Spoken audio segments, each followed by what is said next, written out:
Hare Krishna, welcome everyone again to our Bhagavad Gita overview. So we are discussing from Bhagavad Gita 7th chapter. We'll start with our Mangalacharan prayers. Om Ajnanatimirandhasya Jnananjana Shalakaya Chakshuron Militam Yena Tasmai Shri Gurave Namaha.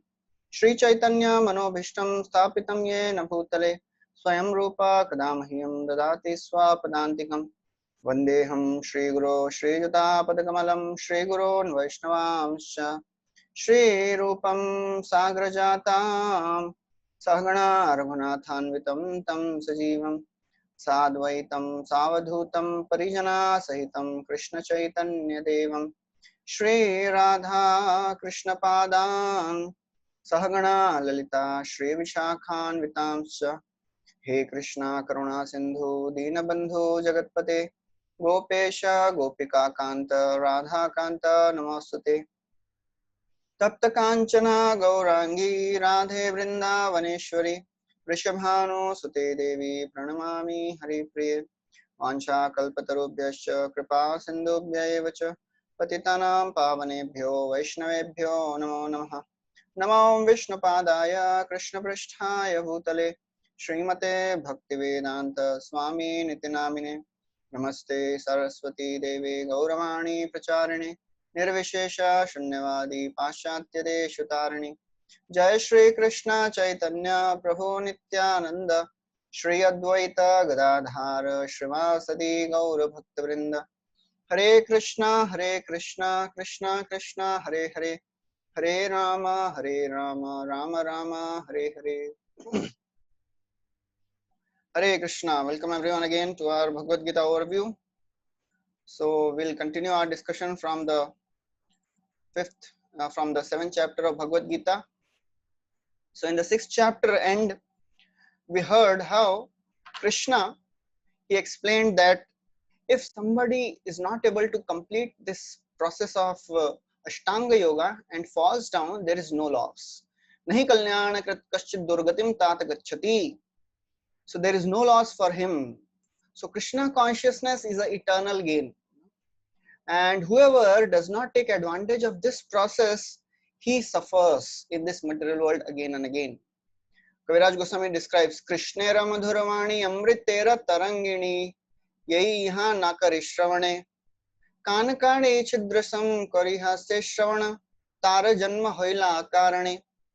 So Kaviraj Goswami describes Krishnera amritavani, the pastimes of Krishna, they are nectar. Amritera tarangini, they are like the ocean of nectar. Whoever does not hear these pastimes, their ears are like the holes of a broken conch shell. So we have to take advantage of this process and make our life perfect. And even if somebody is not able to make his life perfect, there is no loss. It is a permanent gain.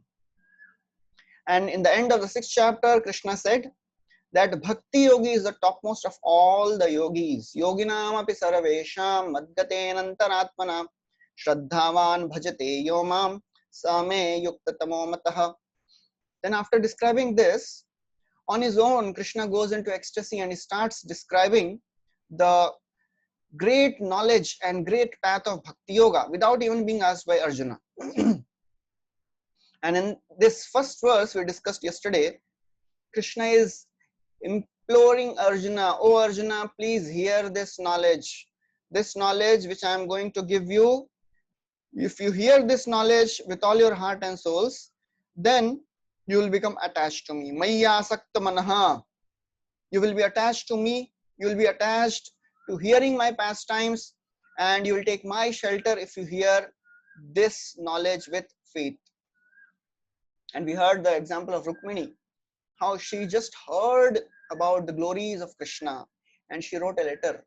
Shrutva gunan bhuvana sundar shinvatam te niravishya karna vivarai harato angatapam. She's writing, Shrutva gunan, oh my Lord, I have heard your glories. Bhuvan Sundar, oh my Lord, you are most beautiful personality of all the creation. I have heard your glories. Shinvatam te. And as I've heard your glories, all my material discomfort has gone. So that is the power and glory of hearing Krishna Katha. Then in the second verse, Krishna describes about the Jnana and Vijnana. Jnanam teham savijnanam idam vakshamya sheshatah yajgyatva neha bhuyonyaj gyatavyam avashishyate. So Prabhupada writes that this is phenomenal and the luminal knowledge. So many acharyas, they have given different meanings for this Jnana and Vijnana. So Prabhupada writes what is complete knowledge? So complete knowledge includes knowledge of the phenomenal world, the spirit behind it, and the source of both of them.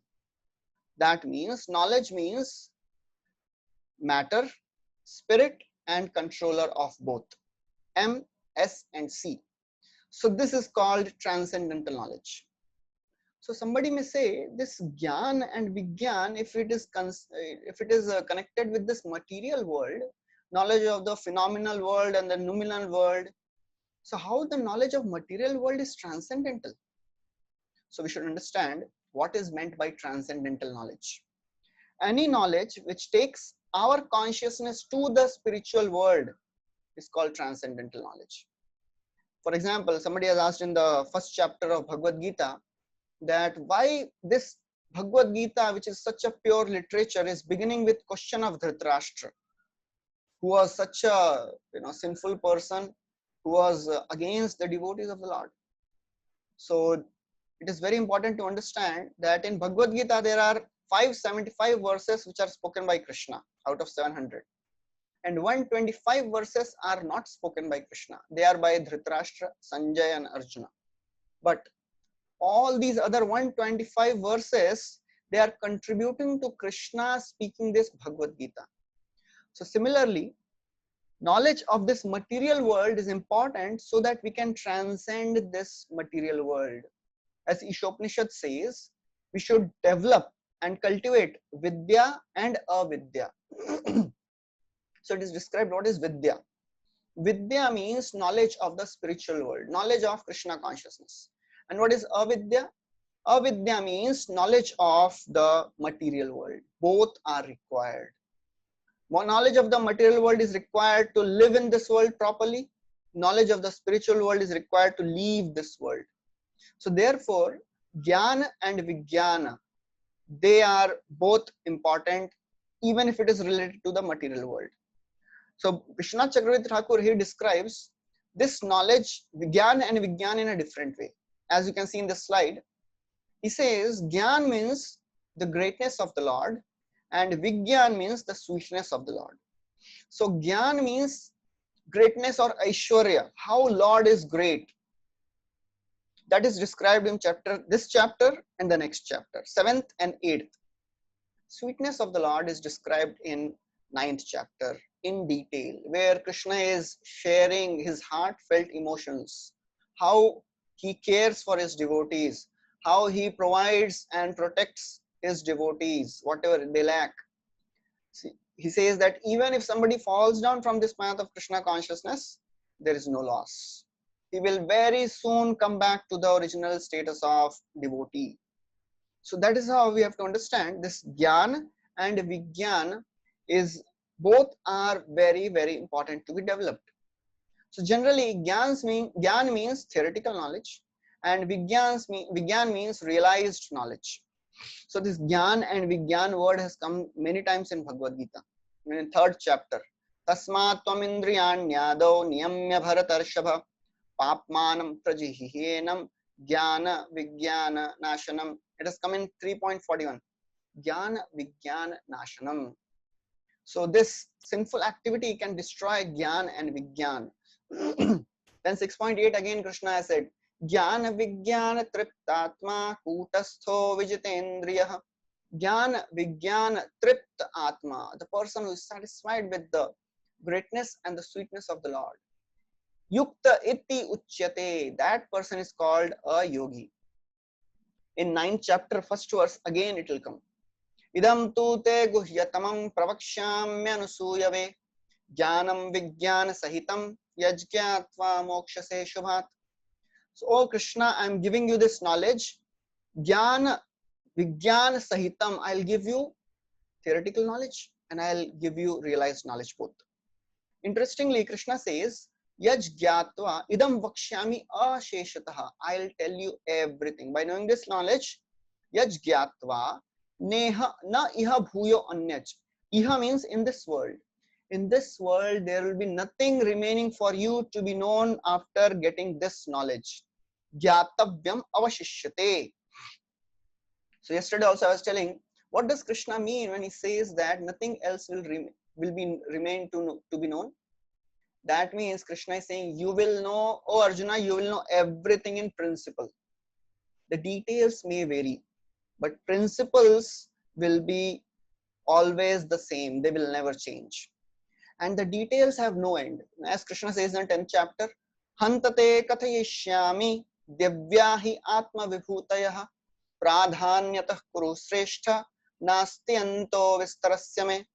So Krishna is saying to Arjuna, oh Arjuna, Hanta, I will tell you Divyahi Atma, I will tell you my divine opulences.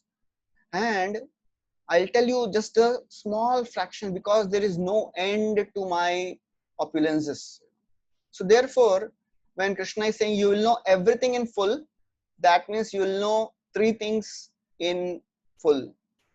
What is Jiva? What is this Jagat? And who is Ishvara? Jiva, Jagat and Jagadish. These three things, these three concepts will be very clear. Who am I? Who are we? Who is the Supreme Lord? And what is this material nature?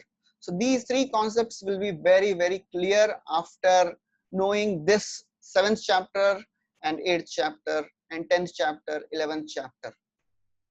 So therefore, we also hear that Bhagavad Gita is a graduate study. Bhagavatam is postgraduate study. Chaitanya Charitamrita is specialization, PhD. So it shows that there is a progression. So why Krishna is saying Gyatavyam na yaj gyatva na iha bhuyo anyat. By knowing this, you will know everything. So it is said that Bhagavad Gita describes the identity of God. Bhagavatam describes the activities of the God. And Chaitanya Charitamrita describes the mentality of God. So therefore, in Bhagavad Gita, the principles are given. Principles will never change. Bhagavatam and Chaitanya Charitamrita describes the details of Krishna consciousness which are endless. There is no limit to the details of Krishna. Even Krishna does not know his own glories. The moment he knows his glories increase. So therefore, this knowledge of Bhagavad Gita gives the principal understanding of three things: Jiva, Jagat and Jagdish. Who are we? What is this material nature? And who is the Supreme Lord? Then after describing this, Krishna describes the rarity of this Vijnana. Very, very famous verse and very important for us to understand. Manushyanam sahasreshu kasyad yadati siddhaye yatatam api siddhanam kasyan mam vetti tattvataha. So Krishna is telling this Gyan which I am going to give you, it is very, very rare. Manushyanam sahasreshu, out of thousands and thousands of men, very few kasyad yatati siddhaye. Very few start to endeavor to attain this knowledge. Yatatam api siddhanam. And those who attain this knowledge, very few know me in full. So the knowledge of Krishna as tattvataha. Tattvataha means to know Krishna as he is. It is very, very rare knowledge. And we'll see now how this knowledge is so very rare, especially the knowledge which we are getting in Krishna consciousness. So there are 5 levels of rarity of the knowledge which we are getting. First is the knowledge to know that this human form is very, very rare. Labdva sudurlabham idam bahusambhavante manushyam arthadam anityamapi hadhiraha. It is described, labdva means we have attained. Labdva sudurlabham, this human form is very, very rare. Bahusambhavante, after many, many lifetimes, one can achieve this human form. Manishyam arthadam, this human form can give the actual result of this material existence. We can cut off and break off these bonds of material existence. First of all, this human form is very rare. After getting a human form, getting connected to spirituality is very rare, still more rare. Very few start endeavoring for spiritual life. All others are just engrossed in eat, drink, and be merry. Who cares for the God? Then, still more rare is the opportunity to get connected to a bona fide parampara. There are so many people who know Krishna to be God, who are worshipping Krishna, but the opportunity to connect to Krishna in a bona fide parampara is still more rare. And still more rarer is to get connected to a parampara where the highest of all the realizations, that is prema bhakti, is awarded very easily. आपने करी आस्वादने शिखाइला भक्त गणे प्रेम चिंतामणि प्रभु धनी नहीं जाने स्थान स्थान यारे तारे कोइलदान महाप्रभु दाता शिरोमणि.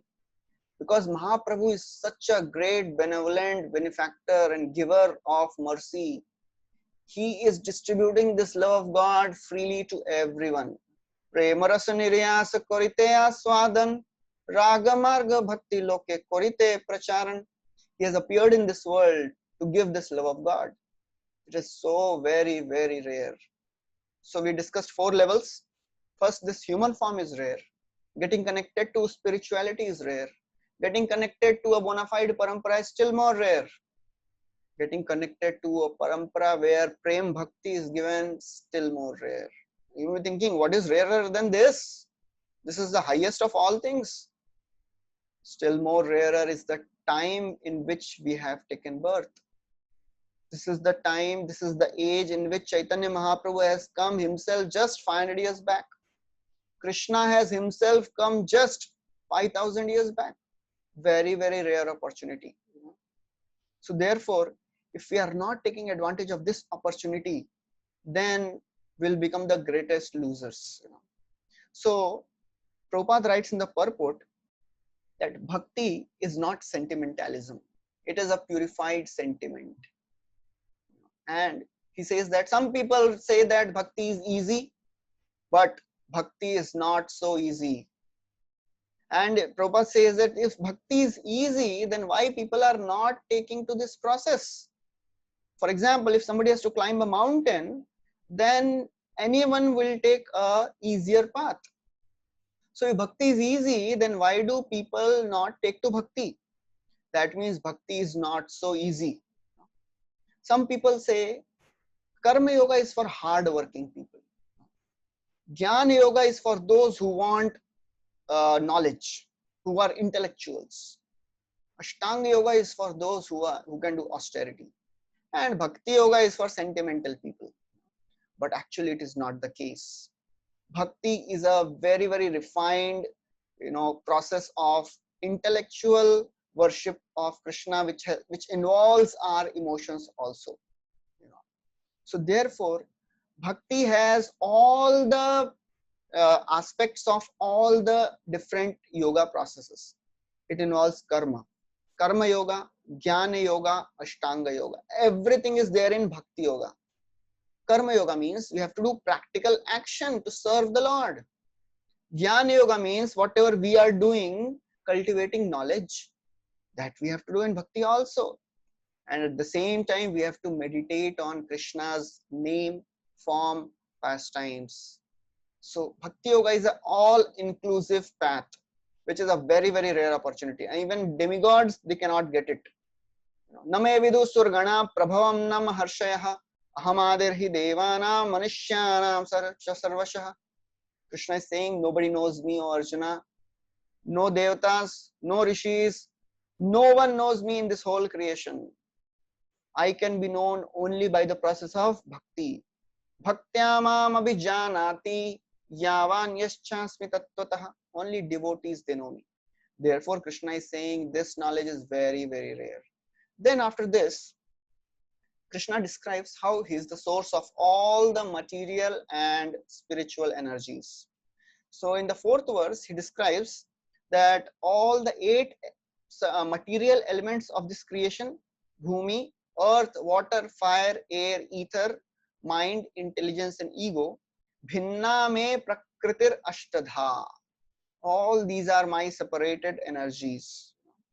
So therefore, we should understand that everything is coming from God. So now, one time somebody asked Prabhupada, Swamiji, if this world came from God and God is all good, then why are there evils in this world? So, so Prabhupada would answer this question sometimes in a very, very graphic way. So this time, the person who was asking was a female reporter. So Prabhupada said, you are beautiful, but why your stool is not beautiful? And she was completely shocked. She had not heard such type of explanation. Prabhupada said, because it is your separated energy. It may not have the same quality as you. So Krishna is saying in this verse that these are my separated energies. Then in the 5th verse, Krishna says, apart from these material principles, material elements, there is another energy which is called spiritual energy. Aparayam itastvanyam apara. Apart from these 8 elements which I have just described, there is another energy of mine, prakritim vidhi me param, which is superior to this material nature. And who is that? Jiva bhutam mahabaho. That superior energy is called living entity. Yayedam dharyate jagat. Yayedam dharyate jagat means the living entity sustains these material creation. So somebody may think, oh, living entities are not sustaining this material creation. So why is Krishna telling that living entities are sustaining? So that is a sarcastic way of speaking. Actually, it is like saying that prisoners are maintaining the prison house. Because prisoners are there, therefore the living entities are maintaining, the prison house is maintained. So it is similar. Krishna is saying these living entities, they are sustaining this material creation. That means because living entities are there, this material existence is there. Now, Krishna says in the 6th verse that I am the creator and destroyer of all this material creation. Prabhava, pralaya, tatha. I create and I destroy it. Prabhupada writes in the purport, everything that exists is a product of matter and spirit. So everything in this world, whatever we see, is a product of combination of matter and spirit. Spirit is basically a field of creation and matter is created by spirit. That's what Prabhupada writes. So therefore we have to understand that Krishna is the super soul of this entire creation.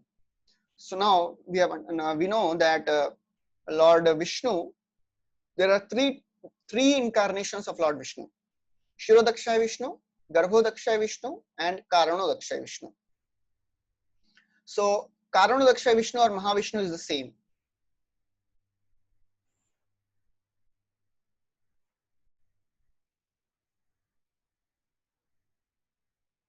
So I hope the slides are visible. Somebody has said please show the slides also. Okay, great. Thank you. So Mahavishnu is the super soul of entire material existence. That is called Mahat Tattva. So this Mahat Tattva means the entire material existence. Super soul of that is Mahavishnu. Then from this Mahat Tattva, all the this material creation with so many universes, they come up. So after this whole universe is created, then the expansion of Mahavishnu, which is called Garbhodakshaya Vishnu, enters this creation. So Garbhodakshaya Vishnu, who is lying at the bottom of every universe, he is the soul of every, super soul of every universe. And then after this material creation is made, then the living entities are created. Living entities are put in this material creation. And then super soul enters each and every of us, living entity. And that is Shirodakshaya Vishnu. So Mahavishnu is the super soul of entire existence. Garbhodakshaya Vishnu is the super soul of every universe. and Shirodakshaya Vishnu is the super soul of every living entity. So therefore, Krishna is the creator of all the material existence, and also he is the destroyer. Prabhupada quotes this verse, Nityo Nityanam Chetanas Chetananam. He is the only person who is existing. Then after this, in the 7th verse, he says, Krishna says that he is the maintainer and he is the supreme personality. So 6th verse, he has said he creates and he destroys. But somebody may say, okay, he creates and destroys. Who is maintaining?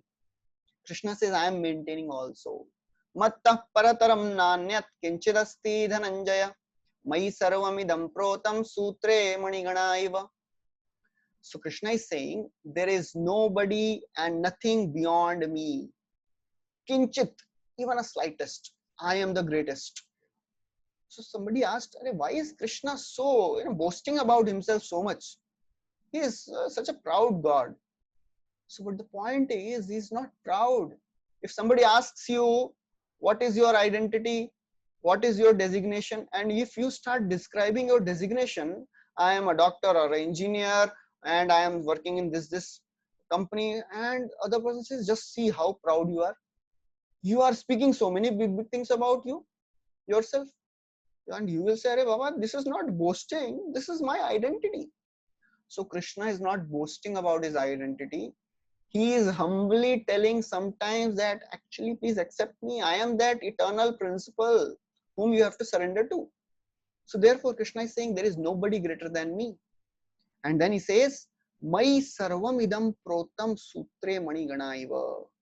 I enter in every particle of this creation and I maintain this whole creation just like the pearls are resting on the thread. So there are two aspects of the Lord glories which are described in this verse. First is the transcendence of the Lord. Second is the eminence of the Lord. Transcendence means the Lord is beyond this material creation. Although he is in this material creation, he is not affected by this material creation. And second is, he is all pervading. So these are the two principles which are described by Krishna in this verse. And then in the purport, Prabhupada focuses on the personal features of the Lord. Mattah parataram. Mattah parataram shows that Krishna is a person. So Prabhupada is never leaving a chance to prove that Krishna is a person. So when Prabhupada went to America, and in his lectures, he was royally, giving all the bad words to two people, scientists and Mayavadis. So the initial disciples, they thought, ये मायावादियों ने बहुत गड़बड़ बहुत बिगाड़ा लगता है प्रभुपाद का. They had given a tough time to Prabhupada. That's why Prabhupada is so much against them. But then slowly they understood that actually this Mayavad is not a person, it is a mentality. It is a mentality of enjoyment. Therefore, Prabhupada again and again describes in every purport that Krishna is a person, we cannot become God. Then after this, Krishna, so this is the slide which shows how Lord is the cause of all the creation. So this is all the detailed complex slide.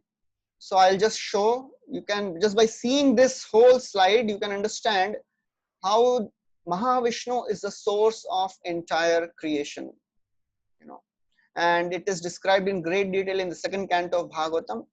If any of you wants to go into the details of creation, so it will be described in the 2nd canto. You can go ahead with that.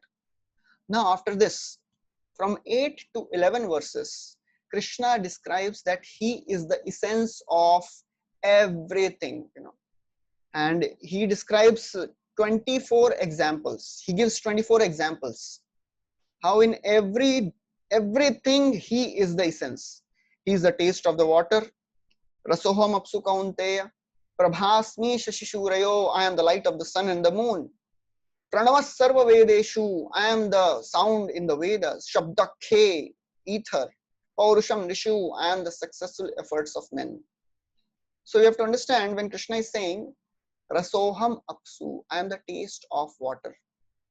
That means there is a presence of water in everything, and because of that presence of water, all the taste becomes accessible to us. If our mouth is dry, we will not be able to taste anything. If we eat a dry chapati, the taste does not come until the saliva comes in. So it is the presence of water which gives taste to every object in this world. And again, Prabhupada in the purport focuses on the personal aspect of the Lord.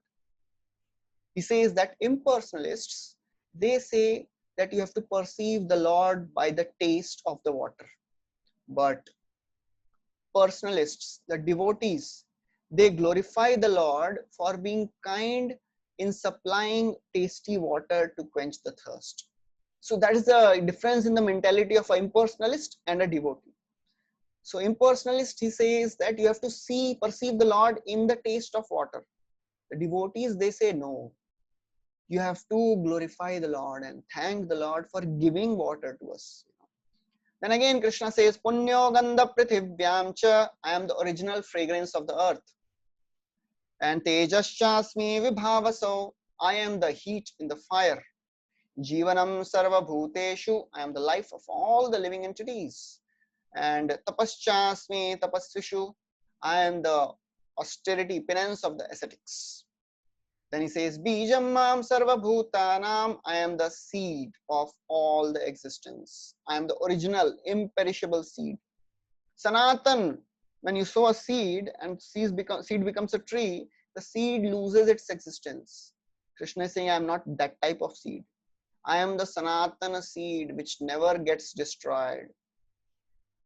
Buddhir Buddhimatamasmi, I am the intelligence of the intelligent. Tejas Tejasvinamaham, I am the prowess of the powerful men. Then in the 11th verse he says, Balam Balvatam Chaham Kamaraga Vivarjitam Dharma Viruddho Bhuteshu Kamosmi Bharatarshava. Balam Balvatam Chaham, I am the strength of the strong. And then he says, Kama Rag Vivarjitam. I am that sex life which is devoid of, which is not against the religious principles. So this is important to understand that Krishna consciousness means one has to follow the 4 regulative principles: meat eating, intoxication, illicit sex, and gambling. And illicit sex means not having any relationship out of the marriage bounds. So I remember one humorous incident. One time, one old Mataji, she was taking initiation, and she was from Maharashtra. So she was taking initiation from one of our ISKCON gurus. So she came and she started taking vow, and she said, Maharaj, मी वचन घेतो, मी 4 नियमांचा पालन करणार, 16 मालांचा जप करणार, 4 नियमांचा पालन करणार, मांसाहार करणार नाही, व्यभिचार करणार नाही, आणि व्यभिचार करणार नाही, जुआर आणि what is that? Intoxication, sharab pinar nahi. And she forgot this last one of no gambling. So there was one devotee, he was sitting nearby, and he said, Mataji, sanga, jugar khelna nahi. So this old lady in her, innocence, she said, Are atta have ya jugar khelnar kami. So that was a humorous thing. So Krishna is saying, if somebody is practicing a grihastha life which is not against the religious principles, I am the essence of that religious householder. So therefore, Krishna is saying, I am the essence of everything. So in these 14 examples, Krishna is saying, I am present within the 3 modes of material nature, but I am not affected by them. He says in the 14th verse, in this 12th verse, Ye chaiva satvika bhava rajasas tamasaschaye matta eveti tan vidhi natvaham teshu te mai. So he says rajasa, tamasa and satvika. So all these modes, goodness, passion and ignorance, matta eveti, they are manifested from me. Oh Arjuna, they come from me, natvaham teshu te mai. But I am not under the control of the modes. So therefore, we have to understand Krishna is beyond this material creation. Now, after this, we understood the knowledge about Krishna, and knowledge of Krishna should lead us to surrender to him. So now Krishna will explain that what is the importance of taking shelter? So there are modes which are troubling everyone, and because of these modes, one is bound in this material world. So now Krishna will explain who takes shelter of Krishna and who does not take shelter of Krishna. So he says those people, those jivas who are deluded by the three modes of material nature, they do not take shelter of Krishna. Tribhir gunamair bhavair sarvamidam jagat. So deluded by the three modes of material nature. Mohitam na bhijanati. These deluded people, they do not know me. Mamebhya paramabhyayam. They do not know me to be beyond the modes and inexhaustible. So therefore, we have to understand these modes, they bewilder every living entity in this world. It is like wearing a colored glass. Somebody is covered by a mode of passion, somebody by goodness, somebody by ignorance. So these modes, they cover every living entity, and based on the covering of the modes, the person acts in a certain way. So Prabhupada in the purport, he describes that even the mode of goodness people, they are also bewildered.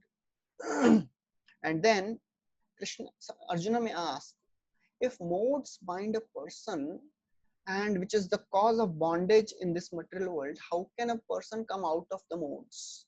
Then in the 14th verse, Krishna says that only by surrendering to him, only by surrendering to Krishna, one can transcend these modes. And this is a very, very famous verse.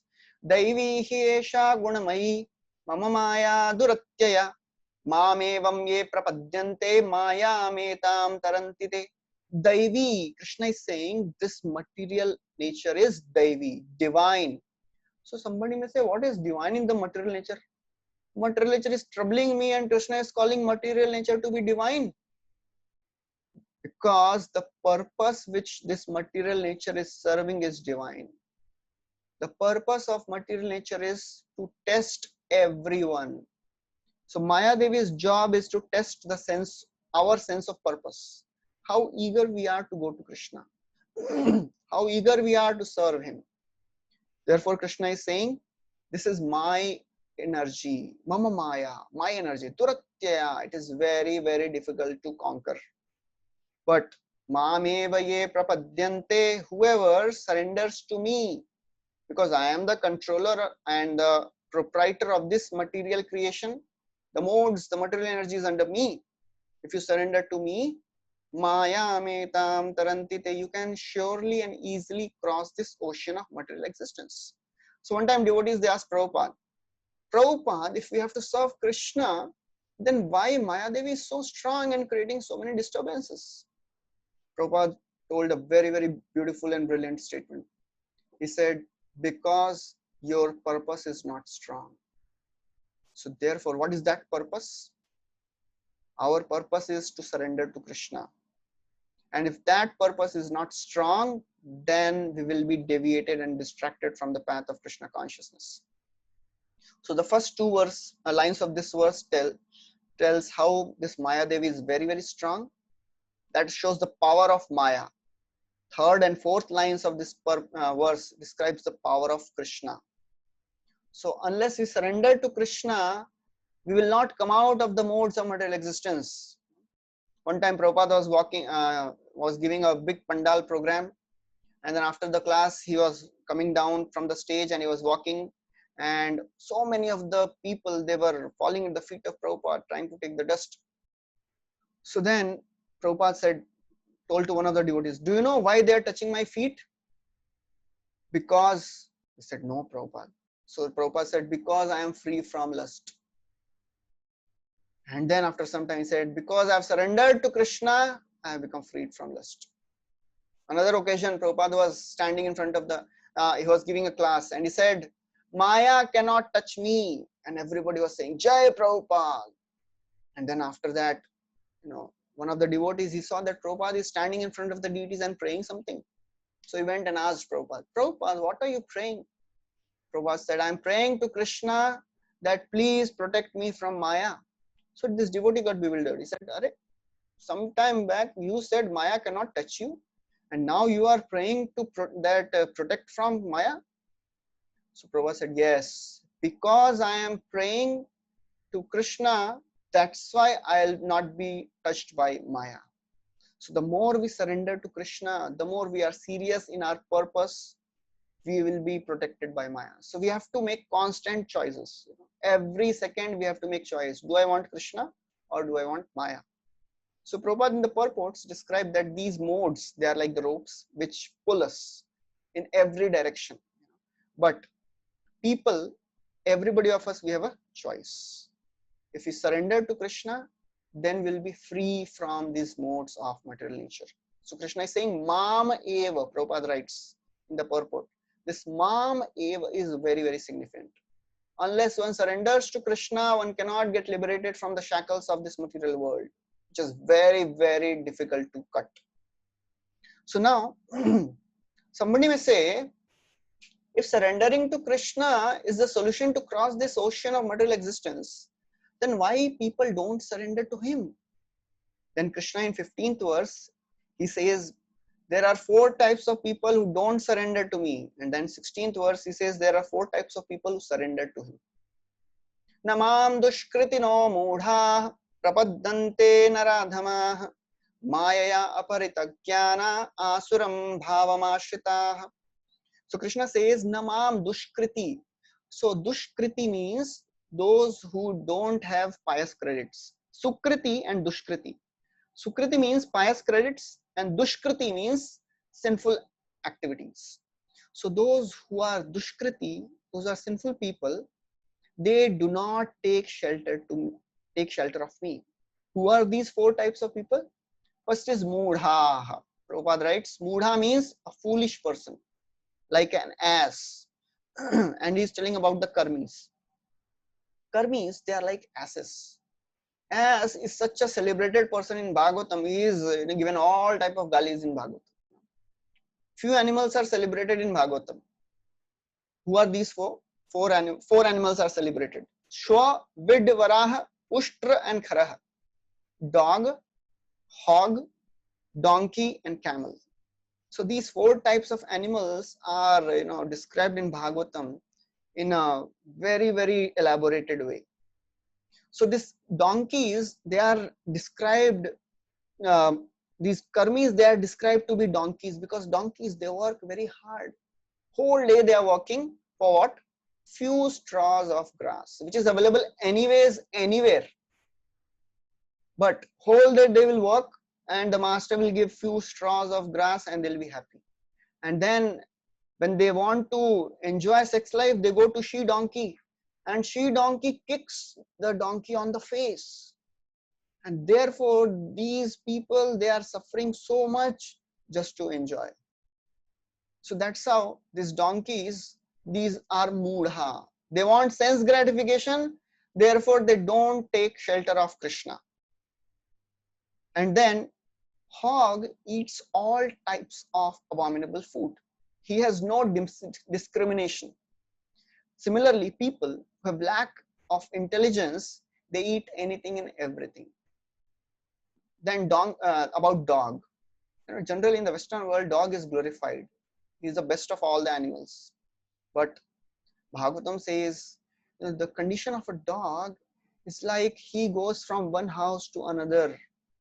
And in some place he's beaten, some place he is given some food. And he's constantly troubled by hunger. And then camel. Camel is such type of animal, he likes to eat thorns.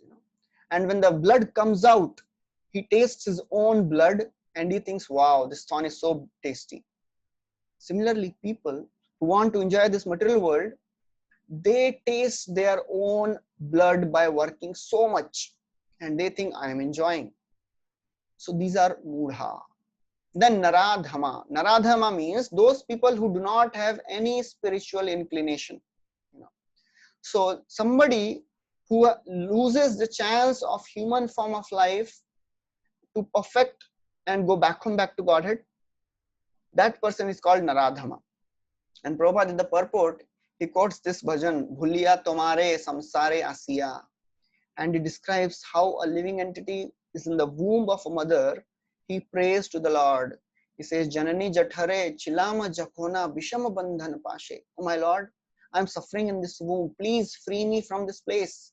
Ek baar Prabhu dekha diya more. Please show me once yourself. Oh my Lord, please come in front of me. I pray. Just take me out of this womb.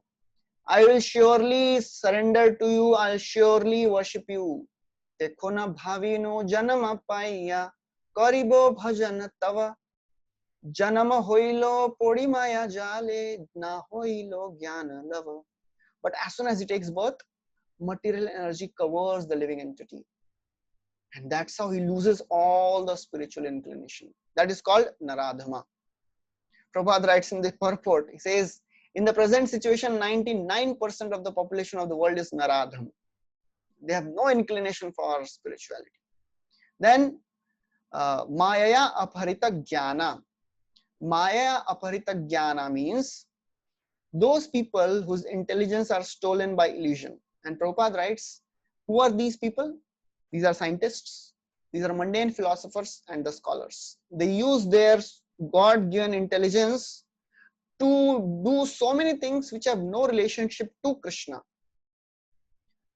Just like some person, somebody said that there is one PhD person, he is doing a research on how to increase the longevity of the bubble, soap bubble. Because when the soap bubble comes on the body, it creates a very nice tickling sensation. And that is his whole life. Increase the longevity of the soap bubble. It is as if a person who is put in the jail and he starts doing PhD on the jail structure. It is foolishness. So these are Maya Aparita Jnana. Their intelligence is stolen by illusion. And then last is Asuram Bhavam Ashritaha. Asuram Bhavam Ashrita means these people, they don't have any inclination towards God and they make others also atheistic. So this Maya Aparita Jnana, they also don't have any inclination towards God, but they don't tell others that, oh, I don't think God is there and you should also not believe him. But this Maya Aparita, this Asuram Bhavam people, they are fanatical atheists. They say God does not exist and nobody should believe in God. They do active propaganda to prove that there is no God in this creation. So these are the 4 types of people who do not come to Krishna. Then 16th verse, Krishna says there are 4 types of people who come to him. Chaturvida bhajante mam jana sukritino arjuna. So now in the 15th verse, Krishna has said duskriti. Now he's saying sukriti. These people have done pious activities. Who are these? Arto, Artharthi, Jigyasu, Jnani, Cha, Bharatarshava. Arto means those who are distressed. Jigyasu, those who want knowledge. Artharthi, those who want wealth. And Jnani. Jigyasu means those who are inquisitive. And Jnani means those who want knowledge. So these 4 types of people, they come to him. Sorry.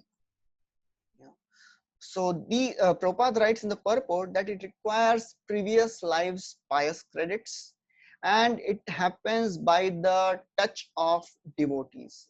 If these 4 types of people, Arto, Artharthi, Jigyasu and Jnani, in this world, most of the people, they come under the category, those who go to God, they are either Arto or they are Artharthi. Very few are Jigyasu. And Jnani is the rarest of the rare. Nobody wants to know about God. Prabhupada writes, when these 4 kinds of devotees, they come in touch with, these 4 kinds of persons, when they come in touch with the devotee of the Lord, then they also start their practice of Krishna consciousness. So everything starts by the association of a devotee of the Lord. And then Krishna says, out of these 4 people, Jnani is the best. Tesham Jnani Nityukta Eka Bhaktir Vishishyate. Says Jnani is the best of all these people. So we have to understand this Jnana which is mentioned here is not the knowledge of impersonal Brahman. So impersonal Brahman means the knowledge which tells one about the impersonal liberation of the Lord. The Jnani which Krishna is talking about here is the impersonal knowledge of the Lord. Just like what we are discussing. This is Gyan. This is knowledge about Lord. But this knowledge brings us closer to Bhagavan. But impersonal knowledge brings one closer to Brahman platform. So therefore, Krishna is saying, this Jnani has bhakti. So this is clear indication. This Gyan is not the impersonal knowledge. Ek bhakti vishishyate. He has devotion. Therefore, priyo hi jnanino atyartham ati. This person is very dear to me. Aham sa cha mam priya. So he is very, very dear to me. And the example is given of 4 Kumaras, which are there in the slide. The 4 Kumaras are the Manasputra of Lord Brahma. When they took birth, they were completely liberated souls. They were Brahmavadis. So in some time we'll discuss what is the difference between a Brahmavadi and Mayavadi. So who is a Mayavadi and who is a Brahmavadi? So we'll discuss in some time. So these 4 Kumaras, they were Brahmavadis. When they went to Vaikuntha and they smelled the aroma of the tulasi leaf which was there offered on the lotus feet of the Lord, they completely became transformed and became a devotee. So that is what Krishna is saying. Jnani is the best. Then Krishna says, although Jnani is dear to me, but I love everyone. So I take care of everyone because all these people, they are magnanimous. Somebody may think, what type of magnanimity these 4 people have done? So Krishna says, Udara sarva evaite jnani tvatmeva me matam asitah sahi yuktatma mameva anuttamam gatim. Udara, all these are magnanimous souls. What magnanimity these people have done? Krishna thinks, Baba, these people could have gone to Devtas also. But at least they are coming to me. That shows their magnanimity. So Krishna is so hungry for devotion that even if somebody offers him mixed devotion, it is not pure. These people, they are not coming to Krishna with a pure devotional motive. They are coming to Krishna to ask something. But Krishna is saying, still they are very, very magnanimous because they are coming to me.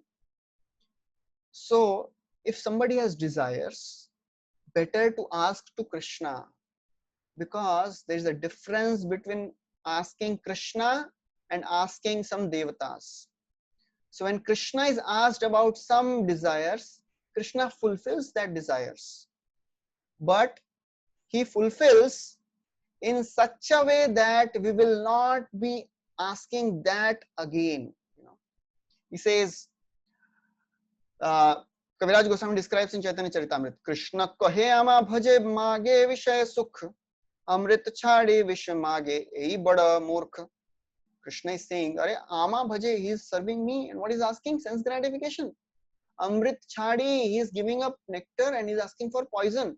Ami vigyai murkh vishay ke na diva, swacharnamrit diya vishay bhulaiva. Don't worry, he is foolish, I am intelligent. I will not give him sense gratification. I will give him the taste of bhakti, and then he'll forget all type of sense gratification. So coming to Krishna is always a beneficial process. Akama sarva kamo va moksha kama udaradhi tivrena bhakti yogena yajeta purusham param. Bhagavatam describes, even if you have no desires or if you have all the desires, sarva kamo va, or you want liberation, whatever you want, come to Krishna. Krishna can give everything. So therefore, coming to Krishna is the best proposal. Now, Krishna says that Jnani is fixed in him and he attains him ultimately. So, kitna time lagega iske liye? He says, Jnani tu atmameva myatam astita sayuktatma mame vanuttamam gatim. He is sure to attain me. Kab hoga ye? How long it will take? So Krishna describes in the next verse rarity of a pure devotee. Bahunam janmanam ante jnanavan mam prapadyate vasudeva sarvamiti sa mahatma sudurlabha. He says, after many, many births, this Jnanavan, this Jnani attains me. So if we see this 16th verse, I'll go back. This 16th verse, if you see, Krishna is telling Chaturvidha bhajante mam. So these people start the process of bhajan. And then after they start the process of bhajan, in the 19th verse, Krishna is saying prapadyante, prapadyate. So the process of starting bhajan and the point of surrendering, how long it will take? What is the difference in between these two? Krishna is saying bahunam janmanam. It may take many, many lifetimes.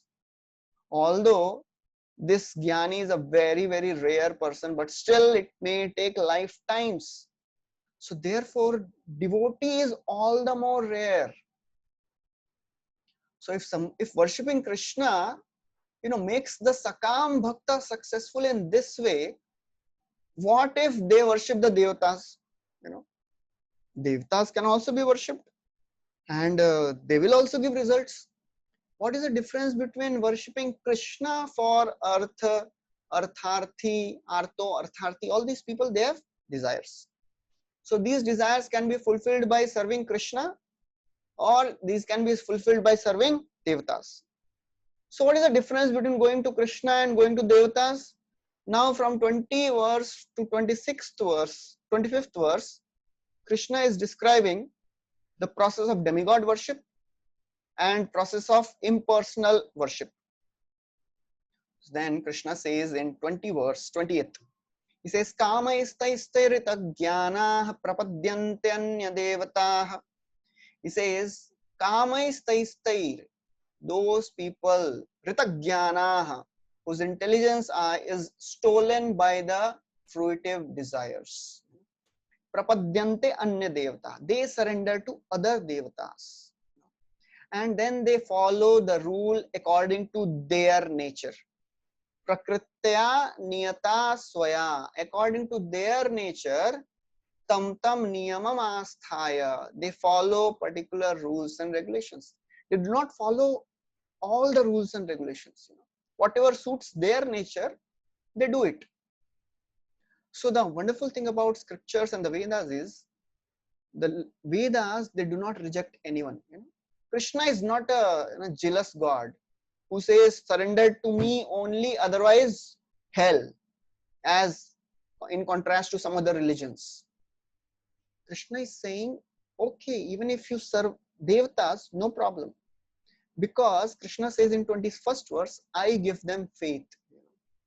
I give them faith by which these people can worship Devatas. Yo yo yam yam tanum bhaktah, whatever and whoever form, whichever form somebody worships, I give them the faith to worship that Devata. Shraddhaya chitam ichchati. If he wants to worship, इच्छा उसकी क्या है? श्रद्धा पूर्वक इस देवता की पूजा करना. Krishna says, tasya tasya achalam shraddham, I make the faith steady. So Krishna gives the faith to everyone. Even if somebody wants to worship Devatas, who is giving faith? Krishna is giving faith. And 22nd verse, Krishna says, I am not just giving faith, I am giving the results of their worship also. Because all the Devatas, they are just the agents of God, agents of Krishna. So it is Krishna who is giving intelligence to these Devatas by which they can fulfill the desires of their worshippers. So that is how demigod worshippers, they are described by Krishna as Ritagyana. Ritagyana means they have lost their intelligence. Then somebody Arjuna may say that if Krishna is giving faith and he is giving results to the Devatas, the worshippers of the Devatas, then why do people go to Devatas and not Krishna? Krishna is giving everything, they should go to Krishna. Krishna says, yes, they don't come to me because they are less intelligent. And the results which they get from the Devatas, that is also temporary. Antavattu phalam tesham tadbhavatyalpamedasam alpamedasam. Alpamedasam means they are less intelligent. because the results which they get is temporary. And then this Krishna says, Devan Devaya Joyanti, who worships Devatas go to Devatas, Madbhakta Yanti Mamapi, and those who worship me, they come to me. So if we remember, just in 19th verse, Krishna said, the Jnanis, they may take lifetimes to come to Krishna. Then worship of Devatas, which is an indirect way to come to Krishna, may take still longer. And what to speak of those people who are not worshipping Devatas properly? उनको कब मिलेगा उसका कुछ guarantee नहीं. So Krishna is saying these people are less intelligent. Now, in the next verse, Krishna says, ये तो कम बुद्धि वाले हैं. But those people who are worshipping, impersonal Brahman, they are completely unintelligent. So here Krishna is talking about Mayavadis. So now I'll discuss what is Mayavad and what is Brahmavad. So Mayavad means to reject the form of the Lord.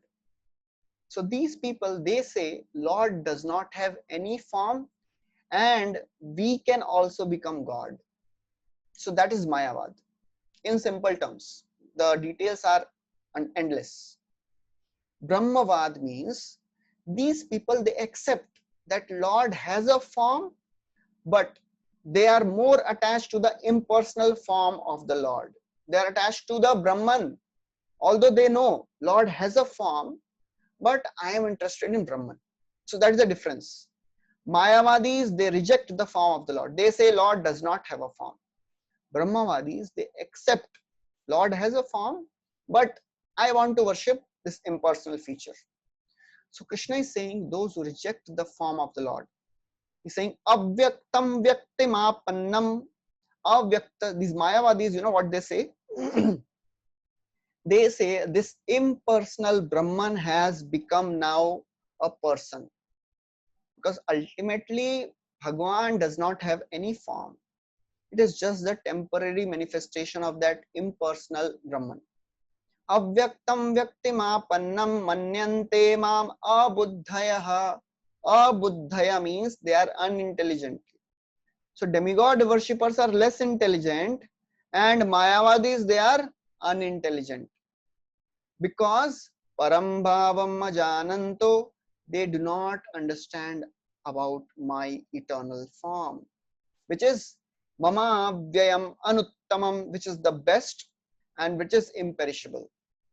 So therefore, this verse describes Brahmavadis, and in the 12th chapter, 3rd to 5th verses, they describe the Brahmavadis. So this is Mayavad, and Brahmavad is described in 12th chapter. That we'll discuss in few days. Then after describing this, Arjuna may think, if Lord has eternal form, qualities and pastimes, then why we cannot see these things? These are eternal. So we should see it always. Why we are not able to see? And why these impersonalists who are detached from matter, they cannot see Krishna. They are detached from matter. Still they are not able to see Krishna. Why? So there are 4 classes of people. So these karmis, they want to enjoy sense gratification. They are attached to matter and they are detached from Krishna. They don't want Krishna, they want sense gratification. Next is the sahajiyas. Sahajiyas means those devotees of the Lord who are involved in all types of sense gratification also. That is not a bona fide way of worshipping Krishna. Sahajiyas, they are attached to matter and they are attached to Krishna also. Thirdly, there are Mayavadis. They are detached from matter and they are detached from Krishna also. They are not interested in Krishna and they are not interested in sense gratification. But the best of all the classes is the devotee. He is detached from sense gratification, detached from matter, and he is attached to Krishna. So therefore, these Mayavadis, they are detached from matter, but they are not attached to Krishna. So Arjuna is asking why they cannot see the form of the Lord. So Krishna says, very famous verse, Naham prakasha sarvasya yogamaya samavritah mudhoyam na vijanati loko mamajam avyayam. Krishna is saying, Naham prakasha sarvasya. I am not manifest to everyone always. Just like the sun. Sun does not set, but a person on the one part of the world, he sees that sun has set. So Lord is everywhere, but he's not revealed to everyone. Lord reserves the right. He reserves the right to show to one person and not show to other person.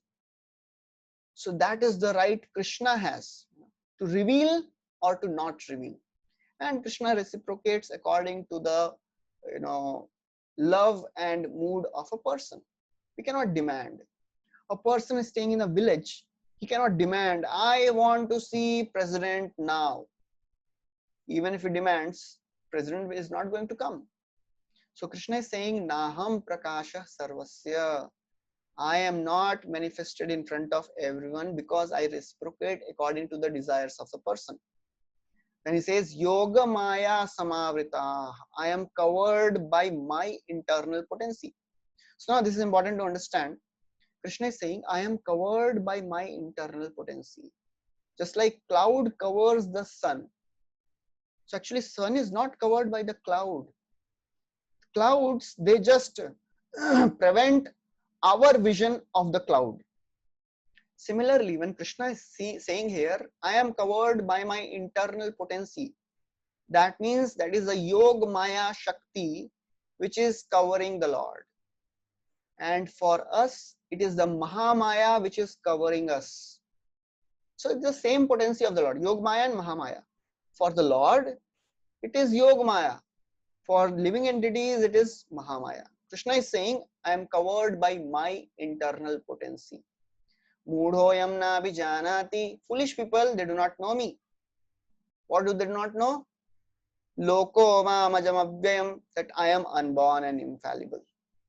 So that is how Krishna says, I reserve the right of not revealing to everyone, myself to everyone.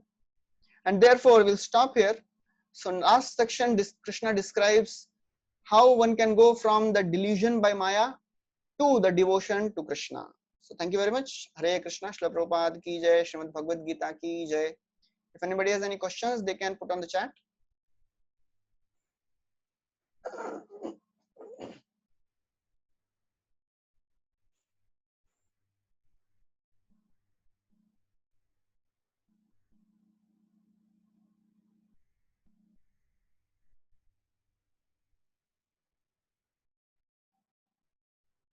So one question.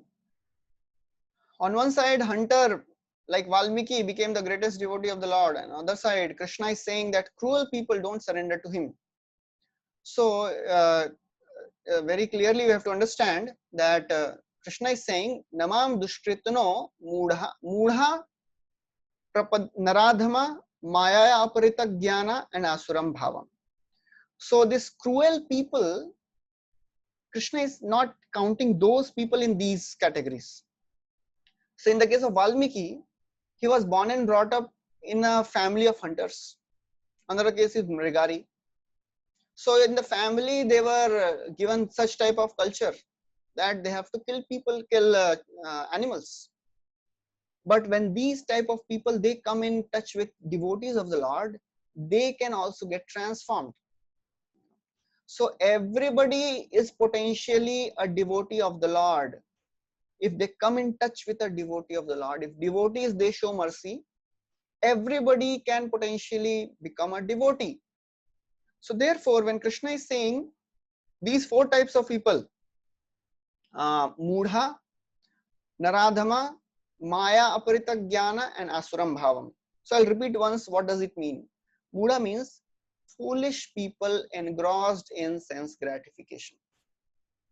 Then Prapadyanti, Naradhama. Naradhama means Those who are lowest of the mankind, they are not interested in anything spiritual. Third is Maya Aparita Jnana. These people, they have intelligence, but their intelligence is completely to analyze this material world, how to enjoy this material world. That is their intelligence. And then last is Asuram Bhavam Asrita. Asuram Bhavam means they are fanatical atheists. They will do all propaganda to prove that God does not exist. So potentially everybody can become devotee of the Lord. Lord is not giving up on anyone. That is the mercy of the Lord. Although Krishna is saying they're dushkritinaha, but that does not mean they will never come to Krishna. Ultimately, they will come to Krishna for sure, because Krishna is continuously conversing. Come to me. He sends his devotees. He sends scriptures. He comes himself. So many ways Krishna is planning to bring all the people closer to him. So we cannot judge this person will become devotee, this person will not become devotee. So it is up to Krishna. We have to try our best. We have to preach. And Krishna, if he inspires himself, ultimately Krishna is there in everyone's heart. If Paramatma in the heart of a hunter or an atheist says, oh, this person is nice, hear his words, follow him, the person will follow. So anybody can become a devotee. We have to try our best. So now somebody has asked, I was thinking how intelligence can be stolen by material desires, because generally we have heard in the third chapter, this progression, that last verse of this third chapter, that mind, I'll just find out the last verse of this third chapter, where Krishna is giving the progression of the senses, mind, intelligence. And he says, Indriyani paranyahu indriyebhya param manah. So higher than the senses in the mind is the mind, higher than the mind is the intelligence, and higher than the intelligence is the soul. So if intelligence is higher than the mind, then how come mind's thinking, feeling and willing affect the intelligence? So we should understand, this is supposed to be the ideal role of the intelligence, to control the mind, to guide the mind, to give discrimination. But at present, our intelligence is corrupted. It is just like a software which has been corrupted. So intelligence, now our intelligence has become a materially contaminated intelligence. So now what is the job of intelligence? The job of intelligence is, mind will say, oh, this is looking very tasty, I want it. Intelligence will start planning how to get it. Intelligence generally should say, ideally should say, this is not good. This is being sold on the roadside, covered with dust. God knows how this is prepared. But intelligence is corrupted, and he starts planning. Okay, how can I get this? How can I get this food? How can I get this person? Intelligence is covered by the material desires. Therefore, what we have to do now? We have to make our materially contaminated intelligence to come in touch with the spiritual vibration. That is in the form of the holy name, form of Bhagavatam, scriptures and devotees. Hari Katha. So then slowly our mind, our intelligence will be transformed from material intelligence to spiritual intelligence. So at present, for us, we should not depend on our intelligence. We should take shelter of the spiritual intelligence, which is in the form of scriptures, which is in the form of the devotees of the Lord. We have to take guidance from them. Then we will slowly transform our desires, and our intelligence will be transformed. In third chapter, Smriti, that is in the second chapter, Smriti is Brahmshat Buddhi Nasho. Some people inherently have less intelligence. How to understand this? Is it that less intelligent people get attached to sense gratification, or those who get attached to sense gratification, their intelligence is stolen? So the second thing is more appropriate. So the more one gets attached to sense gratification, the more the discriminative power of the intelligence is destroyed. The more one engages in eating, sleeping, mating, and defending, the ways to enjoy all these four things, and the more one goes away from Krishna, the more the intelligence becomes materially contaminated. So therefore, to bring the intelligence out of this mire of material existence, we have to take shelter of the spiritual vibration, because only a higher thing can control a lower thing. At present, mind is under the intelligence is under the control of the mind. We have to take shelter of something spiritual. That is the holy names of the Lord. Pravishtakarna randrena swanam bhavasaroruham dhunoti shamalam Krishna salilasya sharat. The more we hear the sound vibration, the more the contaminations of the heart are cleansed. Just like the autumnal rains, they clean everything. From the mountains to the trees to the roads, everything becomes cleansed. Similarly, the mind becomes cleansed by the desire for sense gratification, from the desire of sense gratification by chanting. As Krishna says, in Bhagavatam it is described, even if you have desires for sense gratification, try to worship Krishna. Krishna is such a wonderful person.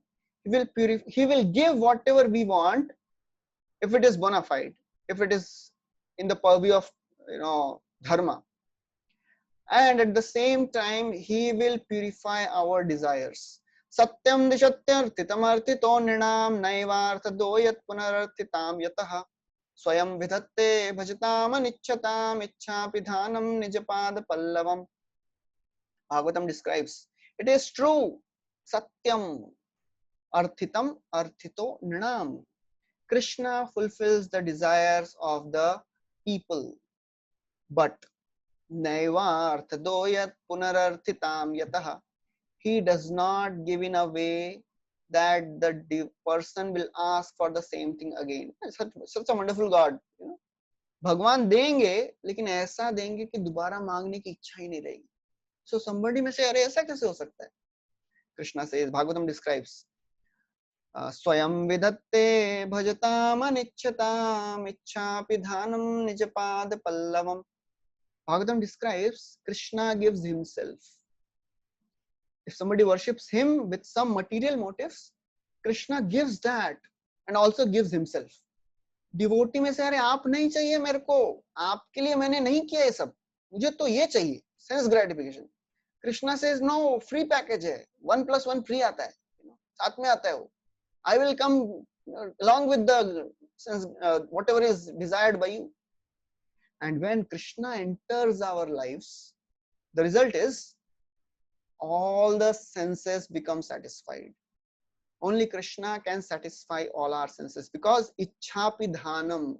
Ichchapidhanam means Lord's lotus feet have the capability to fulfill all our desires. Nijapad pallavam. So everybody becomes satisfied by being in touch with Krishna. So that is a way to purify our mind, purify our intelligence, and purify our ego. Thank you very much. Hare Krishna, Srila Prabhupada ki jai, Srimad Bhagavad Gita ki jai. So somebody has asked for the recordings. I'll put yesterday's recordings also on the group and today's also. Thank you very much. Hare Krishna.